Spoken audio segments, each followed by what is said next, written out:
All right, let's jump right in. When you're filing a patent, you're probably thinking about legal forms, technical drawings, all that stuff. But here's a thought. What if you're not just filing paperwork? What if you're actually writing the permanent, unchangeable story of your invention? A story that people are going to be reading and picking apart for years. And that really gets to the heart of what we're talking about today. See, the difference between telling that story well and, well, not so well, it's not just about getting your patent approved. It's about whether you're building a truly powerful business asset or not. So you got to ask yourself, what story is your invention telling right now? Is it a story that screams clarity, confidence, and that you've thought 10 steps ahead? Or is it a story full of holes, ambiguity, and risk? Because once it's on the public record, that's it. That story is set in stone. Now, you might be thinking you're just writing all this for one person, the patent examiner. But the truth is, the audience for your invention story is way bigger. And honestly, the stakes are so much higher than most founders even realize. So who are we talking about here? Well, yeah, of course you've got the patent examiners. But then you've got judges and appeal boards who will dissect every single word if your patent ever gets challenged. You've got competitors who are literally paid to search for loopholes in your language. And this is the big one. You have investors and partners. And let me tell you, this is a huge deal. Before any serious investor is going to write you a check, they dig deep into your intellectual property. They are reading your entire file history to figure out if your claims are rock solid or if they're about to invest in a massive risk. And this hits you right in the wallet. A clear, well-argued record shows you're in control. It signals that you're a pro, and it can seriously boost your valuation. But a vague or sloppy record, that just screams risk.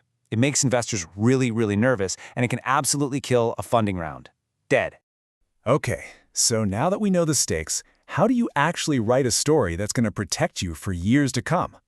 Well, it all comes down to being super strategic and deliberate with every single word, right from day one. For example, think about this. Words that seem totally harmless, like may include or could involve, actually create ambiguity. They create wiggle room. And a competitor can use that wiggle room to argue that your claims are fuzzy. You want to use direct, specific language that draws a really sharp, clear line in the sand around what your invention is, and just as importantly, what it isn't. And here's something else that's super important. It's not just about what you say, it's about what you don't say. Let's say you change a claim to get past a rejection, but you never explain why you made that specific change.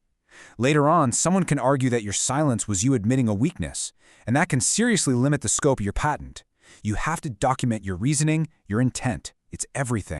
You know, for startups that are moving a million miles an hour, the temptation is always there to think, look, let's just get this filed. We'll clean it up later. That is such a dangerous trap. This written record, your story, it's permanent. You can't go back in time and add an explanation or clarify what you meant to say. The time to get it right is the first time. So what happens when you hit that common roadblock? An office action, basically a rejection from the patent office. Most people see this and they panic, but strategically, it's actually a golden opportunity to make your story even stronger. It's all about a shift in mindset. An office action isn't a fight you have to win. Think of it more like a strategic conversation with the patent office. Every single response you file is like adding another chapter to your story, and you're building this incredible trail of evidence for why your invention is unique and deserves protection. So how do you respond the smart way? First, you really dig in and analyze why they rejected it. Then you clarify your own argument with total precision. And, this is key, you document the reasoning for every change you make. All of that works together to build a rock-solid case for anyone who looks at it in the future, whether that's an appeal board or a judge. And here's the kind of wild payoff. Every rejection you successfully argue against actually makes your patent stronger. It proves that your invention can hold up under pressure. And let me tell you, a patent that has survived a few rounds of that back and forth, that's the kind of thing that investors and courts look at and see as way more robust and valuable. All right, let's bring this all home. Building this clear, consistent story isn't just some legal thing you have to do. It is a core business strategy. It creates real, tangible value. Your story becomes your fortress. When your patent tells a powerful story, it builds massive trust with investors and straight up strengthens your company's valuation. It lowers your future risk of getting sued because your arguments are just airtight. It can even make future approvals go faster. And over time, this whole approach creates an IP portfolio that is a serious competitive moat around your business. At the end of the day, this is what it all boils down to. When anyone, a competitor, an investor, a judge, reads your patent file, they should see nothing but clarity and confidence. Because that clarity, that is how you turn a stack of paperwork into real power. So, the last question is for you. The story of your innovation is being written right now, with every email, every amendment, every single document you file. Is that story building a defensible fortress that's going to protect you for years?